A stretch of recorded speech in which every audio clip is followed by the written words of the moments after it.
2 minutes out.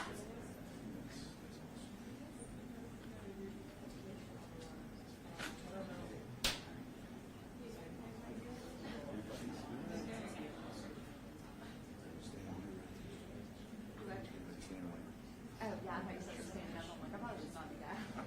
Yes, we are.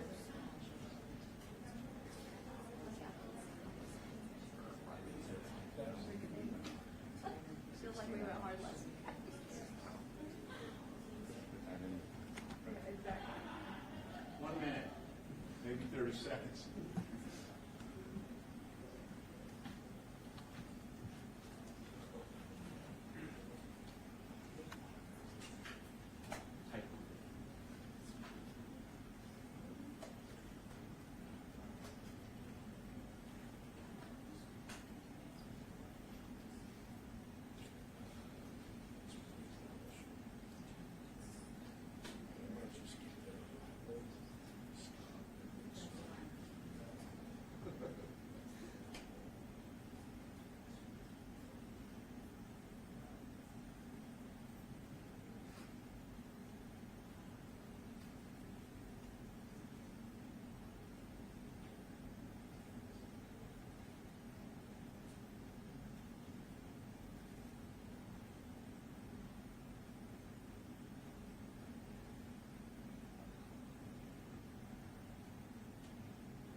Here we go.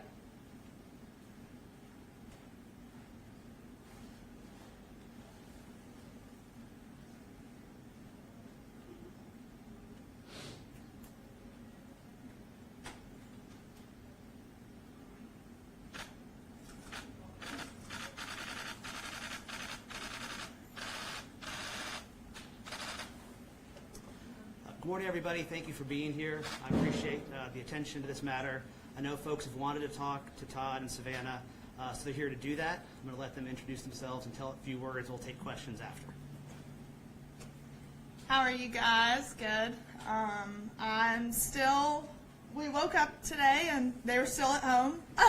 So it's honestly felt like such a dream to have them at home, and I'm just so grateful, obviously, to President Trump, the administration, Alice Johnson, just everyone within the pardons office. Alice obviously came on my podcast a year and a half ago, I think, before she ever even got the role. And what I respect about her is she's not in the art of giving favors. Neither is President Trump. And when she got the role, she looked into our case. They saw the injustices. The media loves to run with this $30 million scheme without doing the research to look into the documents. And there was no $30 million scheme. But I just appreciate the administration looking into it and seeing the faults within our case, the corruption, and just the weaponization of the DOJ. So we are just so excited and moving forward. Obviously, getting them home the past 2.5 years, I have fought. Like, that was my #1 priority, was getting my parents home. But now that they're home, now we move on to all the other men and women that are in the system and getting them home.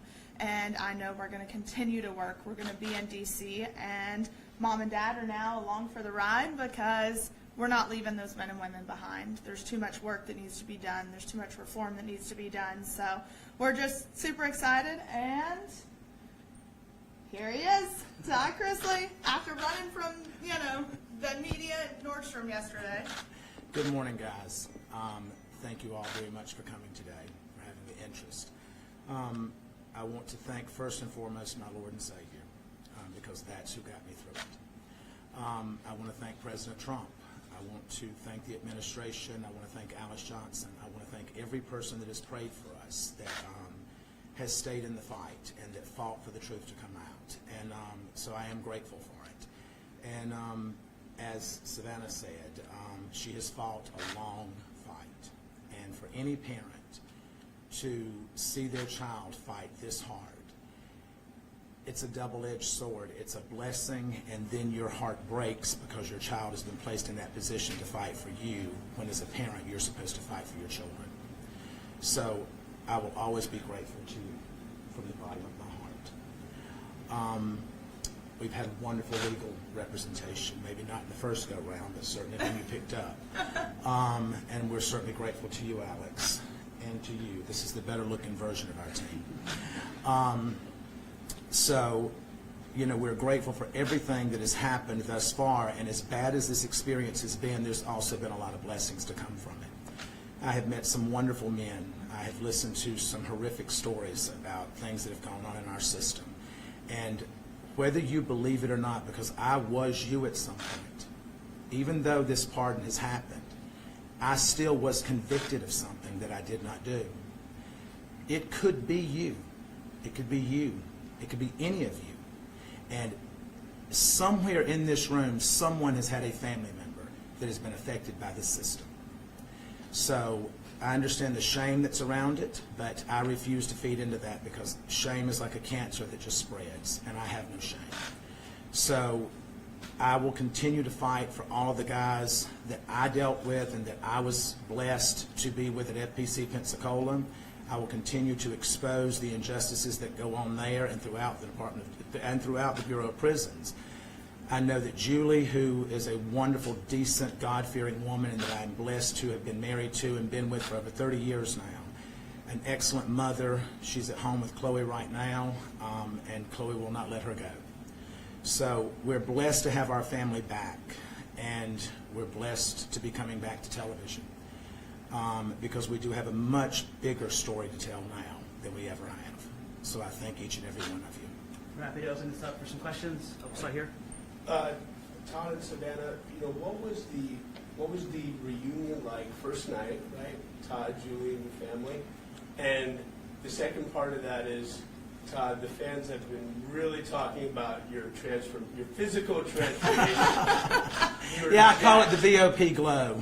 And so what was the motivation behind that, and how are you going to continue that sort of fitness routine moving forward? Well, I'll actually have more access to better products now that I'm out. You know, I think that I had nothing to do other than to read and to work out. And so I worked out every morning at 10:45 until 12 with my buddies there, and I read, and my walk with Christ became deeper. And I talked to my daughter every day, to Chase, to Grayson, and I was able to email with Julie every day. And so I think that for me, I haven't had the same effects that so many people leaving the prison system have had. So I'm grateful for that. Or maybe it's just all the residual Botox that never wore off. What was the reunion like, though, first night? Yes, I think for me, obviously I went to pick up my dad. And when he walked out, it was just such an overwhelming feeling, because the last time I was there, I was dropping him off and watching him walk away. So I think watching him walk towards me, I was an absolute disaster. And we left there, and it was amazing. And I FaceTimed my friend Margot, who works within the administration, and she goes, "Hold on a second." She was like, "I'm here with the president." And we got to FaceTime the president, and it was a full circle moment. I think that it was, you know, as Savannah said, she and Nick dropped me off there, and then you picked me up. It was, I don't even know that I felt like that it was real at that moment. And I woke up the first morning, and I was looking around, I'm like, this is really real. I'm home. So I was grateful for our family to be all back in the same room, to be together, to share a meal together, to pray together, and to know that we're still in the fight together. Question in the second row. Mr. Chrisley, do you have any remorse for the actions that led to your convictions? Oh, you must be CNN. What? Do I have any remorse? I would have remorse if it was something that I did. Well, your wife did apologize last year in federal court. Well, let me explain to you how that works, if you don't mind. Yeah. You're placed in a position as a defendant to either bow down and kiss the ass of the Department of Justice and accept responsibility for things that you did not do in order to avoid a stronger sentence. And the corruption that went on in our case is going to continue to unfold, and Alex is going to continue to give each and every one of you the evidence that as it comes in. Next question. You haven't seen your wife in so long. Hearing her voice, seeing her, what was that like? It was overwhelming. It was overwhelming. Julie and I have been together for over 30 years, and she is my best friend. We have raised our children together. The grandchild that is now my legal daughter, and we've had all the ups and downs. You know, we've gone through breast cancer together. We've gone through multiple medical procedures with her, and it was great to be home. No matter where that is, as long as she's there, it's home. Got a question up here? Hey guys, well, welcome home, Todd. Thank you so You're much. welcome. I know this has been a big journey for you and for you, Savannah. What is one thing that happened behind the scenes that maybe you want the public to know and to understand? You want to go first? I think, obviously the biggest misconception right now is that I either paid for a pardon or slept for a pardon. That's something I would or that's the biggest misconception right now. And if people knew the countless hours and the money and the time that I spent going to DC, literally with not a meeting scheduled, and I just got on a plane and went and said, I'm going to be in the right room at the right time and meet the right people. I fought hard and I was exhausted and I begged for meetings. There was nothing I was never too good to ask. And that's the thing is people think, oh, you're a celebrity, you're white, you have money. That we got an upper hand and we didn't. I had to fight and I was relentless and that's how it happened. Finally, people listened. So for me, that would be something that people just don't quite understand. I think for me, watching it all unfold and listening to what she said that was coming up next, and just being consumed with pride while at the same time knowing that this is a long shot because so many people are told no. And being in the prison system, anyone that says that it's a fair shake, it's not. Because I dealt with young African American males in the prison that I was in that were not treated the same. They were denied programming. They were denied access to certain things. I was not denied that, but we know why I wasn't denied that. And so I think that is a much bigger picture that we all as a society as a whole need to look at, that we are one. And whether you're Republican, Democrat, or whatever, at the end of the day, when you're in that hospital, you don't care if it's a Democrat treating you or a Republican. Now, some of you may, but I want whoever's going to be the best person to do that. You. You're another. Thank you. So there's no telling how many times Savannah's Instagram was refreshed yesterday with everyone looking for that glimpse of getting to see Todd. And then the first time we see you live on Instagram is in Nordstrom shopping. Can you talk about that? And then, were you hesitant at all for that to be the first glimpse of you shopping at Well, we Nordstrom? thought through our security detail that we had beaten that and that we were good to go. And what we did not realize is that there was multiple outlets that were following us, but we had interference with the security team. And I don't know why it's that exciting to go watch me buy underwear. I mean, it's just not. But we went in to grab a few things because I have an event to go to tomorrow. And then we looked up and the people in Nordstrom's coming and said, you need to understand that the press is here, the press is here. And so I'm like, they're just wanting this one first picture. And so I said, go live with it. I said, and that stops them. And so that's what we did. Did it work? It did. Hey. Go down to the front and in the back. But What do you have to say to the people who say you were only pardoned because of your status? I understand it. I understand it. That's not something that you can look at and say, well, that had nothing to do with it. I don't know if it did or if it didn't, because I wasn't involved in the process.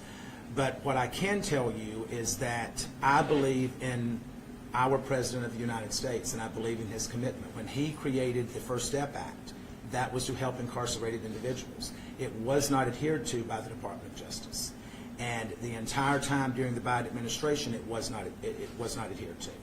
So to hear him say that it is now going to be adhered to and Pam Bondi is going to make sure of that, literally since Pam Bondi has stepped in, now the Bureau of Prisons have been given a directive through a new director who I have such a huge amount of faith in, William Marshall, that he is going to make sure that the First Step Act is implemented, and these men and women are going to get the credit that they're supposed to be getting. They're going to get the training and the education that they're promised, and they're going to be given a right to go back to their families in a speedier way. So I do understand that, and if that's the case, I don't know how to address the fact that if it is the case, but I'm grateful to God for whatever reason it was that we were able to obtain it. Far in first. Hi, we know you've called the Nashville area home for a few years, having a home in Brentwood, Wilmington. What's your plans for potentially keeping a life here in Nashville and in the future? We do have future plans. Nashville will always hold a very special place in our heart. But we have other plans. Plan to stay here? We will probably always have a presence here. I don't know that we'll be here full time. Back row, please. No, you. So after people have been incarcerated, a lot of times they say that isolation and that feeling almost of not being able to associate with family and friends is almost for them feeling like part of a death. And then having them come back is almost like a second chance. Now that you have all this new understanding, these experiences, really having that conversation with people in very different ways of life, how do you plan to use your platform and to share different messages if you do, now that you're continuing to have this TV show? This will always hold this. You can't go through what we've been through and walk away from it. I'm fortunate, so is Julie, that we never lost contact with our children. Julie and I emailed 10 times a day. And I think it's also important to understand that I was at a camp. It was the brokest child camp that you can go to. The accommodations were not great. But it, needless to say, was a camp. It was a former military base. So we had free access to walk, and we had a track and a weight pile, and we had things that we could do. But there are men there that after, I think statistically, after the first 2 years, people lose contact with their loved ones. And that I can't even imagine how that must feel, but at the same time, I think that we at this point, God has said, when you know better, you do better. And it's our job at this point to expose all of that and to try to make those men and women's lives better if we can. And that's what I plan to do. So let's take a step back and take a look forward. First of all, what were both of your first reactions to the part where you were shocked? And looking forward, tell us, your return to television, this docuseries, can you tease what it will be like in nature, what the focus will be? Tell us about that. I mean, when I got the call, like I said, I was walking into the grocery store and I stopped in the parking lot. I was like, what do I do? I was like, okay, go back to my car. And so I sat in my car and had that phone conversation that's online with President Trump. And I was in such shock. I really didn't know what to say. I started crying. Grayson was with me and we're like, oh my God, it's happening. It's happening. And I really don't even remember driving home. Like, I was in such shock. And I then was able to talk to my parents and tell them what had happened, but it had already kind of spread like wildfire because President Trump's team posted the video and tagged it Trump Knows Best, which, I loved. But it spread like wildfire. And when they called, they're like, is this really real? Oh my, like, it was so hard to believe that it was actually happening. I had a staff member that came to me and said, you've just been pardoned. And I just looked at him and he says, no, really, you've been pardoned, it's in the news. And so I walked up to call her and she said, it's true, it's true. So I remember walking back from the phone and just feeling numb, not really knowing. And then after about 10 minutes, all I could think about was the guys that I was leaving behind because I had made such wonderful relationships with those men. And when I left that day, there was only 317 men at our camp, but they were lined up shouting when I was walking out. And they were saying, don't leave, don't forget us, don't forget us. And my commitment is to them that I will never forget them. And how about the docuseries? So we had been filming, and we had just wrapped filming for all intents and purposes. And then we get the call that they had been pardoned, so we picked right back up. And we're excited because I think this new show is going to give, first off, it's going to give people a look into the trial and things that we went through, and we're going to set the record straight, put some documents out there. Alex is on there. But it comes full circle because we go back and then we get to the point where mom and dad are pardoned, and now we move forward with our lives. And I know for me personally, now I get to be a normal 27-year-old, almost 28. And so my goal, it's like we were talking last night, it's like I'm traveling to 30 countries by the time I turn 30. But going to DC is going to be, I will be there a lot more because now I hope to work with the Federal Bureau of Prisons and Billy Marshall and help them expose the corruption because he has vowed to hold people accountable if there has been abuse and corruption to occur. So I'm extremely excited for that, to work with some organizations, put bills in front of Congress, especially for women who are incarcerated. So that's kind of our goal. And then obviously they've already got all the offers rolling in, so it's going to make life so much easier. You'll see him on quite a few different shows, I have a feeling. So one more question, and then I think we're... Can Todd confirm that you will be a part now of the second portion of the series? We are. Okay. Yeah. We started filming literally the night that we got home. As soon as we got home. So I think with this new series, you will see the first time he and mom see each other for the first time. Last question. Let her have this question. So I understand you're saying they were wrongfully convicted and that information will come out, but my question is, so, it was under the first Trump administration when the investigation happened and the charges, so how can it be political? Well, if you will look at the individuals that prosecuted this case and that lied to the courts, and these prosecutors are no longer with the U.S. Attorney's Office. Tommy Krepp left and is now at the FDIC.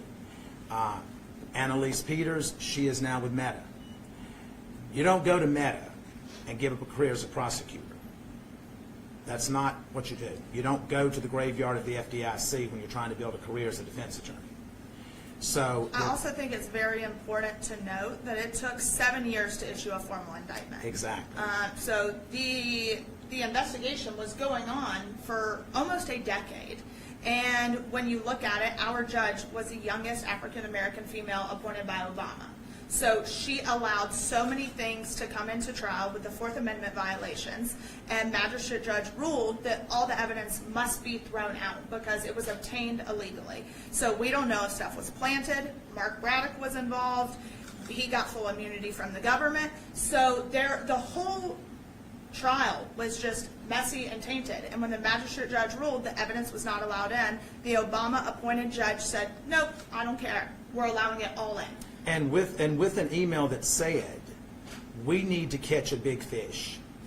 And the response was, well, Todd Chrisley is the biggest fish in Atlanta right now. And I think it's also important to note that the Office of Inspector General ruled in our favor in their documents, that in their investigation, that stated, we agree that the Chrisleys were unfairly targeted. We substantiate Due to their celebrity status. Yes, we substantiate the Chrisley's claims that they were unfairly targeted. So at the end of the day, I will sit and say, as his daughter, I believe in law and order. If I believe that my parents did exactly what they were accused of doing, then yes, you have a consequence for it. Do I think the consequence should have been 12 years? No, I do not. That's not even a fair sentence if it was true. But I know in my heart of hearts it was not true. I caught these prosecutors in so much misconduct, speaking to the judge, having ex parte communications.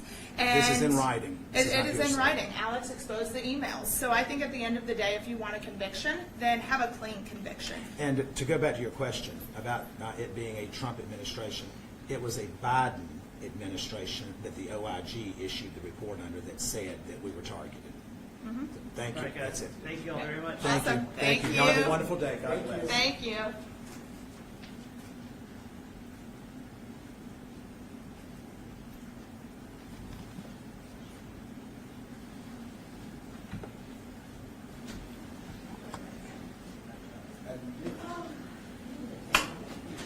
Thank y'all for coming. If you guys need anything, I can give you a card or my email, phone number, whatever y'all need. I'm here to help. Thanks. Thank you. Appreciate it. So Alex, hold on. Alex, want to talk to us? I have some questions. Send those an email to me and I'll do my best to get those in front of them.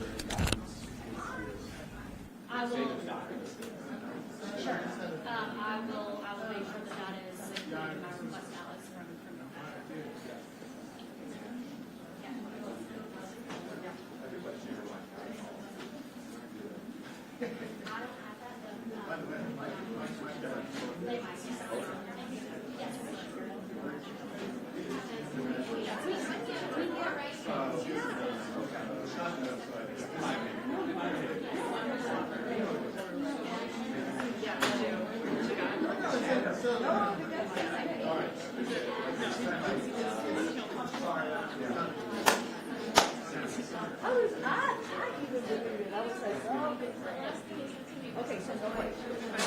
We're going to wind a little early, so 25 minutes.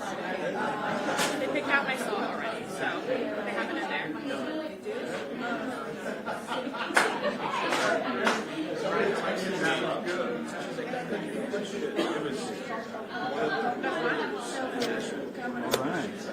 Yeah, they were so happy. That was the two things they wanted. Yeah, and good. We got them in, so that was good. So you're good, then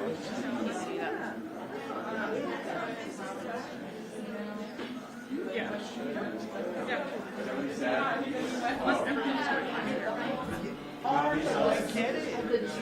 You think there'd be a little interference? There's so many live No, views. that's what I was wondering too. But we were live. Yeah. Where? We're getting here, yeah. There's some coffee. No.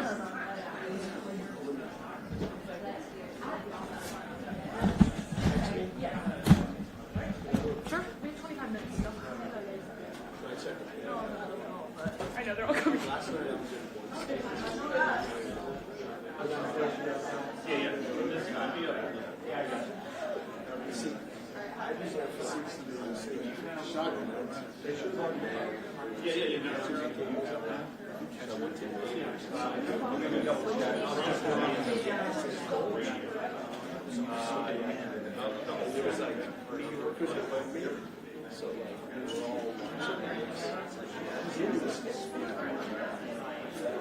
Okay, so